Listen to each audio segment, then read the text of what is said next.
पाया है? आइए देखते हैं। वैश्वीकरण में बहुराष्ट्रीय कंपनियों की भूमिका। बहुराष्ट्रीय कंपनियां क्या होती हैं? क्यों देखें। बहुराष्ट्रीय कंपनियों को मल्टीनेशनल कंपनी भी कहा जाता है।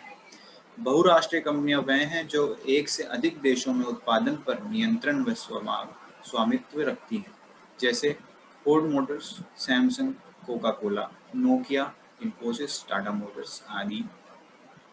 इसका मतलब ये हुआ मल्टी नेशनल, बहुराष्ट्रीय। बहु मतलब एक से ज़्यादा, राष्ट्रीय मतलब देश।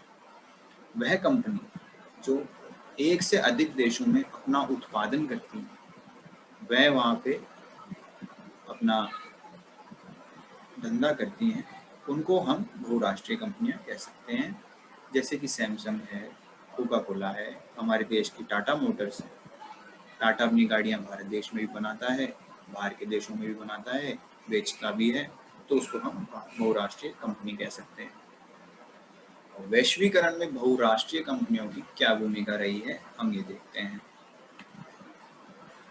बहुराष्ट्रीय कंपनी कम लागत पे ज़्यादा मुनाफा कमाने का उद्देश्य रखती है।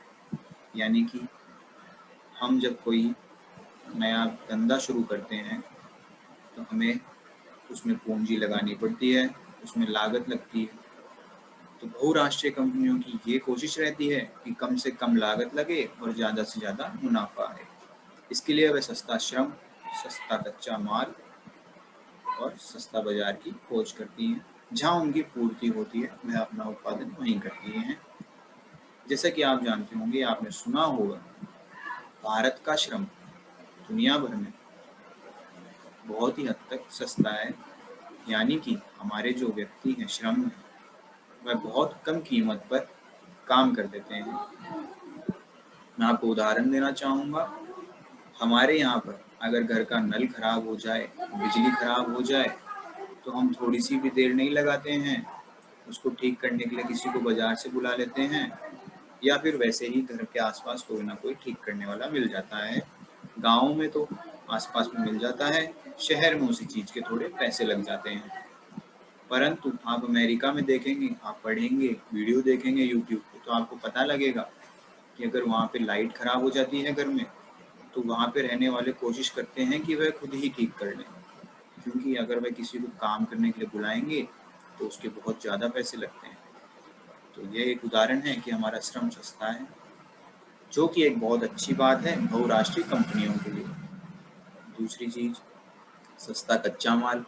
इसमें दोस्तों, सस्ता कच्चा माल में जो प्रकृति है वह बहुत बड़ा खेल खेलती है। जहाँ माल मिलता है वहाँ सस्ता होता है, जहाँ जितनी दूरी होती है वह उतना महंगा होता जाता है। तो हमारे देश में कई विभिन्न प्रकार के कच्चा माल मिलते हैं, जो कि बहुराष्ट्रीय कंपनियों के जरूरी होता है। किसी भी चीज़ के उत्पादन के लिए कच्चा माल जरूरी होता है। तो जब ऐसी चीज़ें पूरी बैठती हैं कि सस्ता श्रम भी मिल रहा है, सस्ता कच्चा माल भी मिल रहा है, तो बहुराष्ट्रीय कंपनियां अपना उत्पादन वहीं शुरू करती हैं। यहाँ मैंने बच्चों एक पॉइंट लिखा है, आउटसोर्सिंग। आउटसोर्सिंग का मैं मतलब समझाता हूँ आपको। जब आप फ़ोन करते हैं और जब फ़ोन नहीं लगता है, तो फ़ोन पे एक मैडम या सर कुछ रिकॉर्डिंग चलती है, या फिर आप कस्टमर केयर को फ़ोन करते हैं तो वह वहाँ से कोई फ़ोन उठाता है, सर या मैडम, और आपकी जो दिक्कत है उसका हल निकालते हैं। तो जो व्यक्ति जो काम कर रहे हैं, जो उस फ़ोन पे बोल रहे हैं, वो आउटसोर्सिंग का एक हिस्सा है। कंपनियां क्या करती हैं, जैसे कि मान लीजिए आप कोई फ़ोन की कंपनी है, सिम की कंपनी, वोडाफोन कंपनी है। वोडाफोन कंपनी बच्चों यूरोप की कंपनी है। वहाँ से उन्होंने क्या करा, भारत में अपना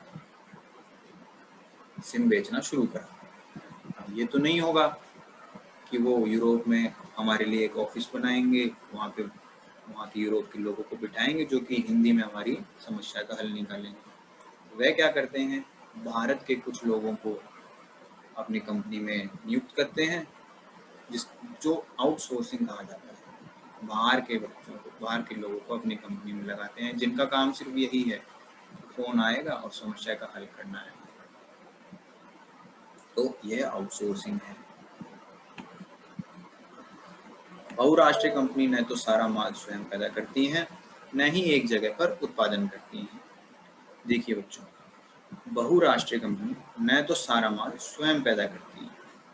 जैसे मान लीजिए, मैं आपको उदाहरण देता हूँ, एक मोबाइल है, ठीक है बच्चों। जैसे कि मान लीजिए ये एक एप्पल का टैब है, आईपैड कहते हैं। अब जरूरी नहीं है एप्पल इसका पीछे वाला ये जो हिस्सा है ये भी बनाएगी, आगे की जो शीशा है वो भी बनाएगी, साइड के जो बटन हैं वो भी बनाएगी, इसके अंदर जो स्पीकर लगे हुए हैं वो भी बनाएगी। क्या होता है बच्चों, एप्पल क्या करेगी, भारत को बोलेगी आप ये बना दो, चीन को बोलेगी आप इसकी स्क्रीन बना दो, किसी दूसरे देश को बोलेगी आप इसका स्पीकर बना दो, और इन सबको एक जगह इकट्ठा करके जोड़ के ये बना के बेच देती है। और ना ही एक जगह इनका उत्पादन होता है, एक जगह ये कभी भी पूरा नहीं बनता है, चाहे ये हो, चाहे आपका मोबाइल हो, कुछ भी हो, अलग अलग जगह पे छोटी छोटी चीज़ें बनती हैं और वो एक जगह आके जुड़ जाती हैं। तो ऐसे बहुराष्ट्रीय कंपनियां अपना उत्पादन करती हैं। वे विभिन्न देशों में विभिन्न प्रकार का उत्पादन करती हैं, जिसकी किसी कंपनी का डिज़ाइन अमेरिका में बनना, उस डिज़ाइन पे आधारित उपकरण का उत्पादन चीन में करना, इसी पे आधारित पूंजी भारत से लगाना, इन सब के बाद भी पार्ट्स को जोड़कर दुनिया भर में बेचा जाता है। ग्राहक की सेवा के लिए अन्य देश में कॉल सेंटर बनाया जाता है। इस प्रकार विभिन्न कार्य अलग अलग देश में किए जाते हैं। तो हमने क्या समझा बच्चों, जैसे कि एक कंपनी है, उसका आइडिया था अमेरिका का, उसका डिज़ाइन था अमेरिका का, उस डिज़ाइन पे उसने कुछ मोबाइल बनाए चीन में मोबाइल लगाए, पूंजी भारत से गई थी, उसके बाद उसको दुनिया भर में बेचा गया, फिर उसमें कुछ तकनीकी खराब आई तो अलग अलग देश में आउटसोर्सिंग करके अलग अलग लोगों को नियुक्त किया गया। इस प्रकार बहुराष्ट्रीय कंपनी विश्व स्तर पर कार्य करती है।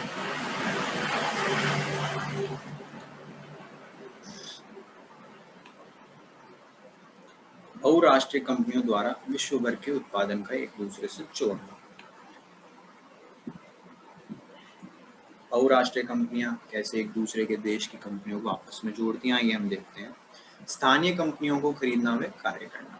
बहुराष्ट्रीय कंपनी कोई बच्चों बाहर से आएगी, मान लीजिए बिहार में कोई कंपनी आई है बाहर से, तो वह क्या करेगी, उसको तो कुछ भी नहीं पता होगा ना बिहार के बारे में, तो वह एक स्थानीय कंपनी से अपना संपर्क बिठाएगी, या उसके जो मैनेजमेंट होता है, जो कार्यकर्ता होते हैं, उनको अपने अंदर नियुक्त करेगी, या उस कंपनी के साथ में जुड़कर काम करेगी, धीरे धीरे बिहार के बारे में जानेगी और काम सीखेगी। स्थानीय कंपनी के साथ संयुक्त रूप से उत्पादन करना, इससे स्थानीय कंपनी को प्रौद्योगिकी व पूंजी मिलती है।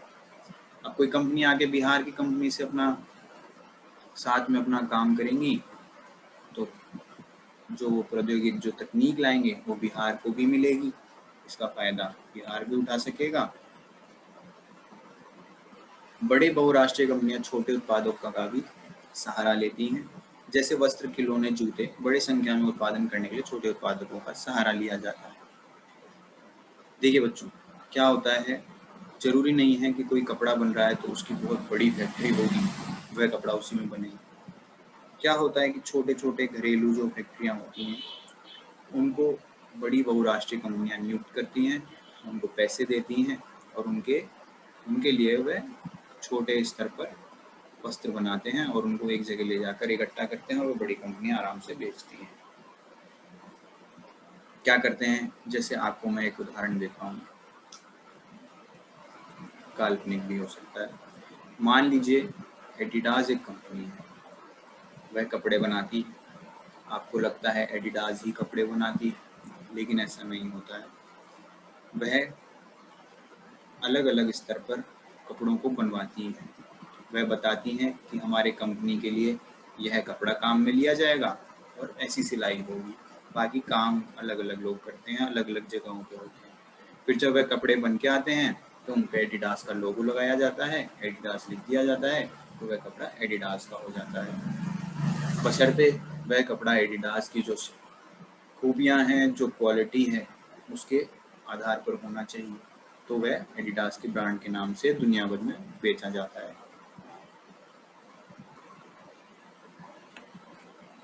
वैश्वीकरण एवं बाजार का एकीकरण। वैश्वीकरण और बाजार का एकीकरण हमने समझ ही लिया है। वैश्वीकरण को संभव बनाने वाले कारक, ऐसी कौन सी चीजें हैं जिन्होंने वैश्वीकरण को इतना बढ़ाया है, जिनकी वजह से वैश्वीकरण आज एक हम देख पा रहे हैं जो कि एक सफल चीज साबित हुई है। जिसकी पहली चीज है प्रौद्योगिकी में प्रगति, तकनीकी में प्रगति। आज दुनिया भर में फ़ोन है, इंटरनेट है, आप कहीं भी बात कर सकते हैं 2 मिनट में, किसी से भी वीडियो कॉल कर सकते हैं। आज मैं कहीं बैठ के आपको पढ़ा रहा हूँ, यह बढ़ती तकनीक का एक इस्तेमाल है, जिससे कि मैं आपसे जुड़ा, ऐसे ही एक देश दूसरे देश से जुड़ जाता है तकनीक का काम लेकर। परिवहन की तकनीक बढ़ गई, आपको कहीं पे भी अपना धंधा करना है तो आप एक ही दिन में एरोप्लेन लेके एक देश से दूसरे देश पहुंच सकते हैं और उसी दिन वापस भी आ सकते हैं। ये आसानी हो गई आने जाने की, तो हमें झिझक भी नहीं होती है। इसी के साथ साथ माल ढोना आसान हो गया। पहले बच्चों बैलगाड़ियाँ चलती थी, ऊँटगाड़ियाँ चलती थी, अब देश में ट्रक चलते हैं, विदेश जाने के लिए जहाज चलते हैं, जिनमें कि बहुत सारा सामान एक ही साथ आसानी से चला जाता है, वह लंबी दूरी तक चला जाता है। तो इससे हमें आसानी है कि हम हमारा सामान एक देश से दूसरे देश भेज सकते हैं, तो हमें सोचने की जरूरत भी नहीं है। आखिरी में लिखा है, कंप्यूटर व इंटरनेट की उन्नति ने हमारे कार्य को बहुत सीमा तक आसान किया है, जैसे कि व्हाट्सएप, ईमेल। जैसे मान लीजिए मेरे को आपसे कुछ खरीदना है तो मैं आपको व्हाट्सएप कर दूंगा, हमें मिलने की ही जरूरत नहीं है। और ऑनलाइन ही आजकल फ़ोन पे पेटीएम पे पैसे भी चले जाते हैं। ऐसा ही दुनिया भर में होता है। तो ये सब वैश्वीकरण को बढ़ावा देते हैं। अब है विदेश व्यापार व विदेशी निवेश का उदारीकरण। उदारीकरण हमने पढ़ा था, जिसको इंग्लिश में लिबरलाइजेशन भी कहा जाता है। आज़ादी के कुछ समय बाद तक भारत ने विदेशी व्यापार और विदेशी निवेश पर प्रतिबंध लगा रखा था। बच्चों, आज़ादी मतलब अंग्रेजों से आज़ादी का है। अंग्रेजों ने हमारी देश की इतनी गंदी हालत की बुरी हालत कर दी थी कि हमें किसी बाहर वाले पे भरोसा ही नहीं रहा। तो हमारी सरकार ने विदेशी व्यापार, विदेशी पूंजी, इन पर रोक लगा रखी थी कि नहीं, हम हमारे लिए खुद ही काम करेंगे, खुद ही करें। यह नीति घरेलू उत्पादकों की रक्षा के हित में थी। जो घरेलू उत्पादक होते थे, छोटे छोटे, आप देखेंगे कोई गिलास बना रहा है, कोई कटोरी बना रहा है, इनको बचाने के लिए विदेशी व्यापार को रोका गया। विदेशी कंपनियां, बड़ी बड़ी कंपनियां आती हैं, वो बड़े बड़ी फैक्ट्रियां लगाती हैं और सस्ते में माल बेच देती हैं अपना, जिससे कि हमारे उत्पादक, जो घरेलू उत्पादक हैं, उनको बुरा असर पड़ता है, क्योंकि उनके लिए इतना आसान नहीं है कि वे बड़ा सामान बना के सस्ते में बेच दें। 1991 के बाद प्रतिबंध हटाए गए, आयात निर्यात रोक टोक करने की आज़ादी दी गई, बेरोक टोक करने की आज़ादी दी गई। विदेशी कंपनियां यहाँ अपने कार्यालय स्थापित करने लगी। 1991 में भारत देश ने बाहर की कंपनियों को अनुमति दी कि आप हमारे देश में आएं, अपनी फैक्ट्री लगाएं और अपना कार्यालय बनाएं। जब वैश्वीकरण होने लगा, एक दूसरे देश में कंपनियां जाने लगी, तब वर्ल्ड ट्रेड ऑर्गेनाइजेशन, विश्व व्यापार संगठन का निर्माण हुआ। विश्व व्यापार संगठन, बच्चों, एक संगठन है जो विश्व भर के व्यापार को एक माता या पिता की तरह ध्यान रखता है कि एक देश किसी दूसरे देश को हानि ना पहुंचाए, आर्थिक स्थिति पे, सामाजिक स्थिति पे, सिर्फ व्यापार करने के हेतु से।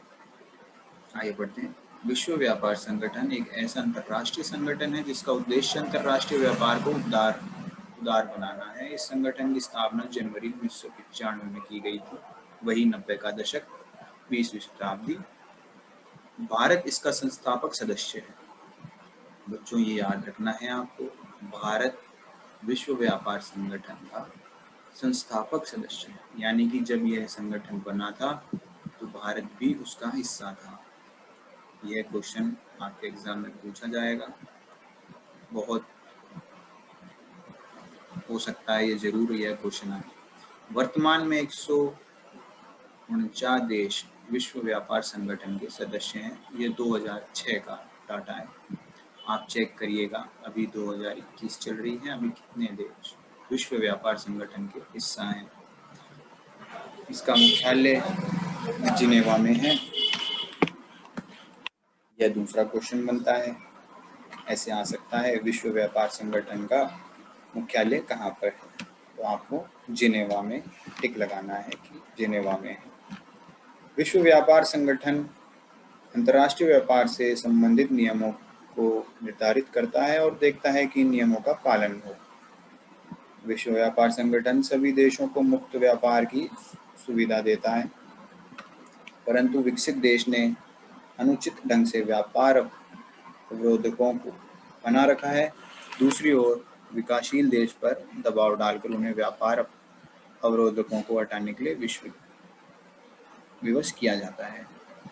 देखिए बच्चों, विश्व व्यापार संगठन का यह काम है कि वह जो व्यापार होता है उनके नियमों का पालन करवाए एक देश।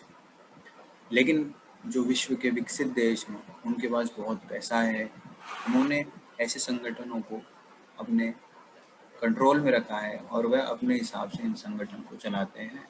और जो कम विकसित देश हैं जैसे कि भारत है और दूसरे बांग्लादेश है, इनको परेशान किया जाता है। आपसे मैं अनुरोध करूंगा कि आप एक बार मैप में जिनेवा को जरूर देखें। जिनेवा कहाँ पर है दुनिया में, यह जानना बहुत ज़रूरी है। कभी आप जाएंगे जिनेवा तो आप ये सोच कर जरूर जाना कि विश्व व्यापार संगठन को देखने जाना है, या फिर आप विश्व व्यापार संगठन में अगर भारत की तरफ से कुछ नियुक्त होते हैं तो ये बहुत सौभाग्य की बात होगी, तो भी आपको जिनेवा जाने का मौका मिलेगा। तो आप जरूर देखिएगा जिनेवा भारत दुनिया के नक्शे पे कहाँ पर है। 1991 में भारत में वैश्वीकरण आया, तो देखते हैं क्यों आया, ऐसी क्या जरूरत थी कि भारत ने वैश्वीकरण को अपनाया।